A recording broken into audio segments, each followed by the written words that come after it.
अस्सलाम वालेकुम। आज के लेक्चर में हम seventh class English Sindh text book board के फोर्थ लेसन की एक्सरसाइजेज को स्टार्ट करेंगे। तो आए हम उन एक्सरसाइजेज पे चलते हैं। रीडिंग कॉम्प्रिहेंशंस की हम एक्सरसाइजेज को स्टार्ट करेंगे। इससे पहले मैं रीडिंग कर चुका हूँ ब्लाइंड बॉय की। तो आए हम चलते हैं फोर्थ लेसन के एक्सरसाइजेज पर। तो सबसे पहली एक्सरसाइज है फोर्थ लेसन की, पेज नंबर है 75 पर, एक्सरसाइज नंबर 1। इसमें कह रहा है read the text and answer the following questions, यानी नीचे दिए गए हुए सवालों को पढ़ें और उन क्वेश्चंस के आंसर दें। Right yes or no, yes or no लिख दें in the given blanks, given blanks में, यानी जिसका आंसर येस में है तो येस में दे, नो में है तो नो में दे। Was the boy blind from birth? Yes, क्योंकि कभी उसने रोशनी देखी नहीं, लाइट जब देखी नहीं तो वो बर्थ से ही ब्लाइंड होगा। Was he happy? नो, वो हैप्पी नहीं था, वो खुश नहीं था, दिखा रहा था कि मैं खुश हूँ। Did he know the difference between light and darkness? नहीं, ये भी उसे नहीं पता था क्योंकि उसने कभी रोशनी देखी नहीं थी आंखों से। Is the blind boys father telling us the story? क्या ब्लाइंड बॉय का अब्बा हमें ये स्टोरी बता रहा था? नहीं, वो खुद बता रहा था। तो यहाँ भी आप नो लिखेंगे। फिर आते हैं हम, ये आपकी फर्स्ट एक्सरसाइज हो गई। सेकंड एक्सरसाइज पे वर्ड मीनिंग है जो आपकी, these jumbled up word phrases given below, these jumble up word phrases given below the meaning of the words in the poems. Choose the word phrase in the nearest meaning given and write the complete sentence in your notebook. अब नीचे ये word दे रहा है, bold letters में जो दे रहा है उनकी मीनिंग ऊपर इनमें से दे रहा है। जो सुइटेबल मीनिंग आपको लगती है वो इनमें से उठाकर इधर लिख दे। ठीक है, मैंने तो इन्हीं में से ही उठाकर इधर लिखी है। तो आए उन्हें एक्सप्लेन करते हैं। फर्स्ट वर्ड ब्लेसिंग है। ब्लेसिंग यानी नेमत, अल्लाह की नेमत या फेवर फ्रॉम गॉड। कोई भी चीज़ जो हमें अल्लाह देता है, कोई भी फेवर जो हमें अल्लाह देता है। वंड्रेस, अजीबो गरीब चीज़, तो इसकी नियरली मीनिंग होगी वंडरफुल। मोरन, मातम। सोरो ओवर द लॉस, यानी किसी चीज़ का दुख, किसी चीज़ को खोने का दुख। हेल्पलेस, अनलकी, बदकिस्मत। हेल्पलेस, अनलकी, बदकिस्मत वो। ग्रेट सोरो, बड़ा दुख। The word patience, the word patience, patience means ability to accept, मतलब बर्दाश्त करना, बर्दाश्त इसकी उर्दू में meaning. The word cheer, cheer means खुशी।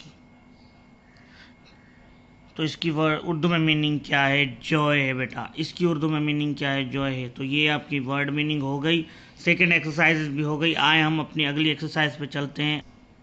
थर्ड एक्सरसाइज में कह रहा है choose the correct word from the your vocabulary, मतलब वहीं से ही ले, सेकंड एक्सरसाइज थे।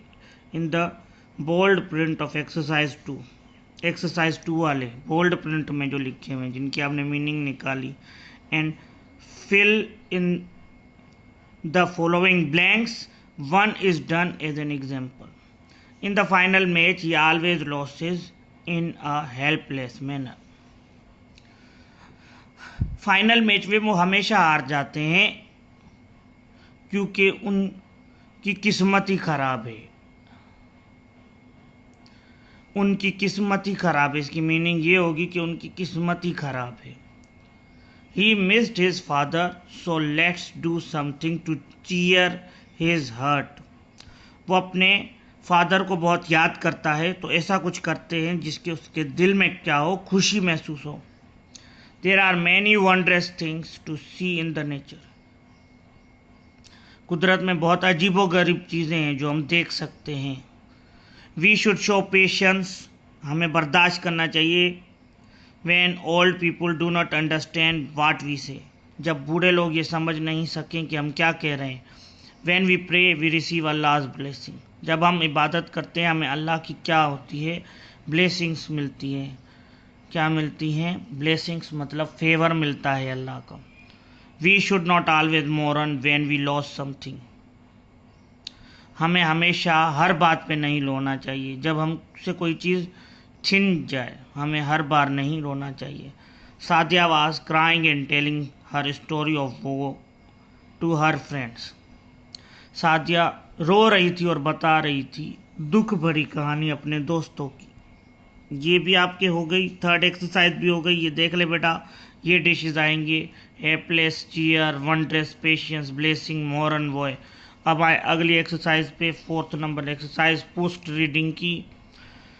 In the words of the poem two words rhyme with each other, work in a pair and fill the following tables, one word of the poem two other words that you know one has been done as a example. Enjoy boy मतलब आखिरी word मिलते हो, sound same आ रहा हो। Enjoy boy, last में sound same आ रहा word का। Enjoy boy, Joy, destroy. इसी तरह ब्राइट का मैंने लिख दिया टाइट, लाइट, राइट। बॉय का शू, सो, शो। मेक का टेक, केक, लेक। साइट का माइट, नाइट, फाइट। डे का स्टे, प्ले, से। ही का बी, मी, वी। मतलब एंड में सेम आ रही हो वर्डिंग, जैसे इंजॉय, बॉय, जॉय, डिस्ट्रॉय। तो ये ब्राइट, टाइट, लाइट, ये इस तरह सारे मैंने कर लिए। ये आपकी फोर्थ एक्सरसाइज भी हो गई। आए हम अब चलते अपनी अगली एक्सरसाइज पे, फिफ्थ पे। अच्छा, फिफ्थ बेटा काम की नहीं है तो इसे छोड़ दें। जस्ट यूज बता रहा है कि डिडेंट को डिड नॉट फुल फॉर्म में लिखा जाता है। जस्ट ये बता रहा है आपका, इनका शॉर्ट फॉर्म बता रहा है और फुल फॉर्म बता रहा है, तो ये काम की नहीं है। छठी एक्सरसाइज आपकी ट्रू फॉल्स से। Read the poem, do the following exercises, write true for the T for the true and F for the false statement.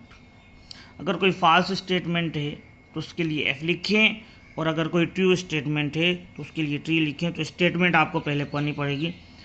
The poem is about a blind man, नहीं boy के बारे में, तो ये false हो गया। He has never seen light, हाँ कभी उसने रोशनी नहीं देखी, तो ये ट्रू हो गया, सेकंड ट्रू है। He can feel the sun but can not see it, true है। वो सन को महसूस कर सकता है, सूरज को, पर कभी उसने देखा नहीं है, सही है।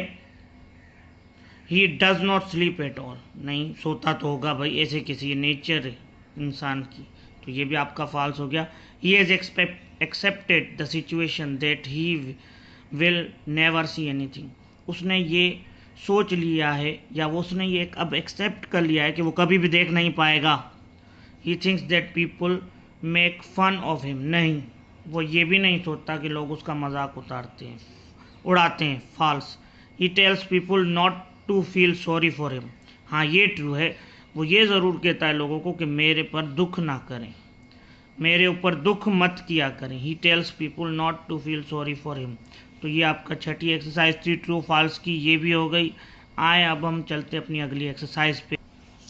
सेवेंथ एक्सरसाइज में पोएम की कुछ लाइनें दिखा रहा है यानी, और वो पूछ रहा है कि वो किस बंद में है, वर्स में। अब टोटल पोएम में 5 वर्सेस, तो आपने ये बताना है कि ये लाइन जो है वो किस वर्स से बिलोंग करती है। पहली है he said that he has no problem to being blind because he does not know what he is losing, तो ये आपकी फोर्थ वर्स में दरफोर लिखा हुआ है, यानी वो कह रहा है कि उसको कोई प्रॉब्लम नहीं है अंधे होने से, और अपने इस चीज़ को खोने से उसको कोई मसला नहीं है। तो ये उसने कहा है चौथे वाले शेर में या बंद में। For him there is no difference between day और नाइट, हाँ ये उसने थर्ड में कहा है, उसके लिए डे और नाइट में कोई डिफरेंस नहीं है। The boy wants to know what is light, ये फर्स्ट में कहा है, वो चाहता है कि उसे पता चले रोशनी क्या चीज़ है, तो ये उसने फर्स्ट शेयर में कहा है। फिर आए अगले पे, he tells people not to make him unhappy by telling him about something he can not have, ये फिफ्थ में है। ये लोगों को कह रहा है कि मेरे बारे में दुख करने की ज़रूरत नहीं है, और मुझे ये भी पता नहीं की ज़रूरत नहीं है कि मेरे पास क्या नहीं है। अब आए ही कैन नॉट पाँचवें पे, he can not understand how the sun can change day into night, ये सेकेंड शेयर में इसने कहा है। तो यहाँ तक आपकी रीडिंग कॉम्प्रीहेंशंस की 7 एक्सरसाइजेज हो गई। नेक्स्ट वीडियो में मिलेंगे बेटा इंशाल्लाह 8वीं और 9वीं एक्सरसाइज रीडिंग कॉम्प्रीहेंशंस की, फिर हम वो आगे करेंगे। अल्लाह हाफिज़।